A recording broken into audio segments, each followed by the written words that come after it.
Hello and welcome to Lesson 3, Buffer Preparation. This is the only video for this section. So we are going to be looking at how we prepare buffers of a very specific pH or by mixing two different solutions together. So there's not a lot of notes. We're just going to look at two example problems, and then the worksheet will be based on these two types of problems. So remember that when we're mixing two solutions, we're going to know the volume of each, and we're going to know the molarity of each.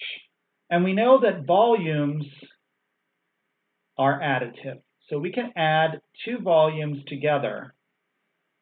And when we do that, molarity changes. Because molarity is how many moles we have over a given volume. So if we change the volume, we change the molarity. So we cannot add molarities together. So molarities are not additive. So if we look at our example problem, and we want to calculate the acid concentration, H3O+, and the pH of a buffer system prepared by mixing 200.0 milliliters of 0.100 molar HF and 100.0 milliliters of 0.0500 molars NaF, and we're given a Ka value. So first, is this a buffer system? Well, we have HF. We know that that's a weak acid because we're given a Ka value for it. And we have NaF. Well, NaF is salt, a type of salt.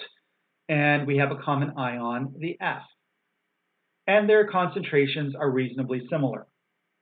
So, because the volumes are additive, but molarities are not, there's something that links molarity to volume, and that is moles. So we know that molarity is moles over liters. If we rearrange that and we solve for moles, we get moles are equal to liters times molarity. So we're going to do that for each one of our solutions to find out how many moles we have. So with HF, I have 200.0 milliliters. Well, liters, I have to change that. So 0.2000 liters times its molarity, 0.100 molar, and I get 0.0200 moles of HF. I'm going to do the same thing for NaF. This time I have 0.1000 liters times its molarity, 0.0500 molar, 0.00500 moles AF. So now that I have how many moles, we're going to calculate the molarity at the point of mixing these two. So our volume is going to increase. So all we have to do is add these two volumes together and we get 0.3000 liters. And now we can calculate the new concentrations of each one. So we had 0.0200 moles of HF, and now we have 0.3000 liters, and that gives us 0.067 molar HF. And I'm going to do the same thing with NaF. NaF, we have 0.00500 moles over 0.3000 liters, and that gives us 0.0167 molar NaF. So now that we have that,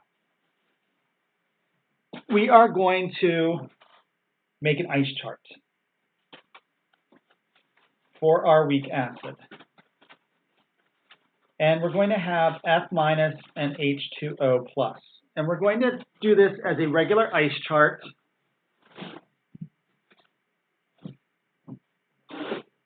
Sorry, my cat was making a lot of noise. So ICE. And we're going to have 0.0667. Sorry, that was 0.0667 up here. And our F-, which is our salt, is 0.0167. This is going to be minus X and plus X. And this is H3O+ over here, making a lot of mistakes here. This is 0, that's plus x. So now we have 0.0667 minus x, 0.0167 plus x, and x.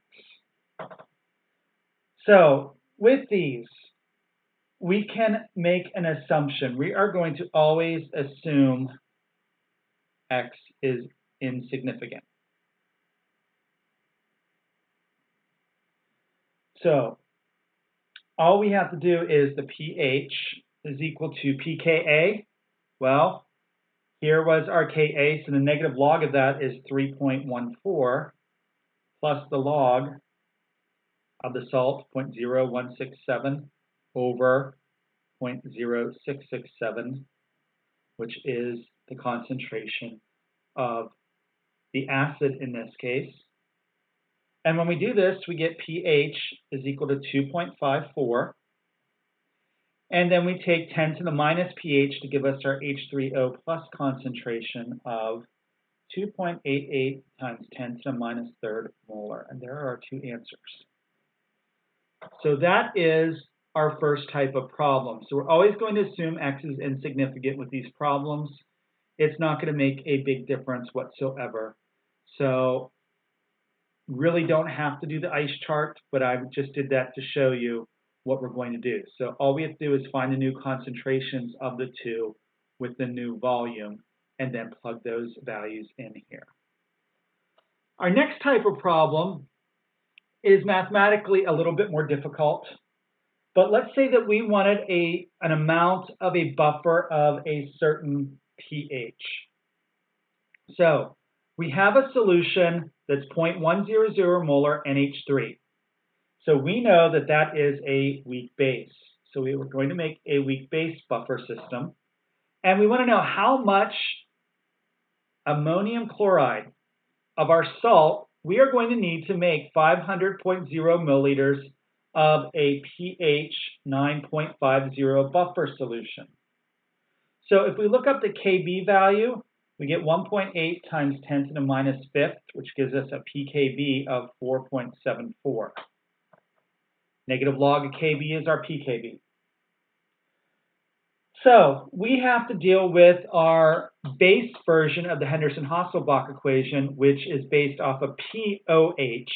So the first thing we have to do is calculate the pOH, and we know that that's 14 minus the pH, which gives us 4.50 as our pH, or pOH, sorry. And we're going to plug that into the Henderson-Hasselbalch equation. We know what the solution of the weak base is, but we do not know what the concentration of the salt is. So 4.50 is equal to the pKb, 4.74, plus the log of our salt concentration, which is our unknown, over 0.100 molar, which is our weak base concentration. So I'm going to start cleaning up, and we have to get down to get the salt concentration. So I'm going to subtract 4.74 from both sides, and I'm going to get negative 0.24 is equal to the log of the salt over 0.100. Now, if you remember, clear back when we did chemical kinetics, or maybe if you have trig or intermediate functions right now, you went over log rules. Remember that the log of A over B is equal to the log of A minus the log of B. So to simplify this, we would get the log of our salt concentration minus the log of 0.100. So now we can take this calculation. So negative 0.24 is equal to the log of the salt minus negative 1. Careful of signs. So if we do this, that becomes plus 1, and we can subtract it over. So negative 1.24 is equal to the log of the salt. So in order to get rid of log, we have to use the inverse function. So if you remember, 10 to the log of x is equal to x. if we take 10 to the negative 1.24 is equal to 10 to the log of our salt concentration, this value is 0.0575 molar, and over here we get our concentration of the salt. So now we know the molarity of the salt. Now we're going to have to use our stoichiometry skills in order to calculate how many grams of NH4Cl, knowing the molarity. So we have 500 milliliters.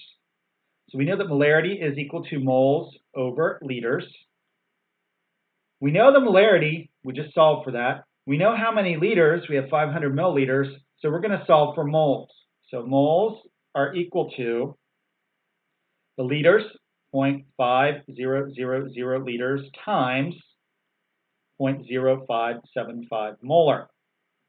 And we get 0.0288 moles of NH4Cl. And now we have a simple mole to gram problem. So we have to go back to Chem 1 and think about formula mass. So we have 0.0288 moles of NH4Cl. Well, 1 mole of NH4Cl, when you calculate its formula mass, remember 2 decimal places on everything, is 53.50 grams. When we do this calculation, we get 1.54 grams of NH4Cl, and that is our final calculation. That is our final answer. So you have all the tools you need now in order to complete worksheet number 3. This is the last lesson and last video for this unit.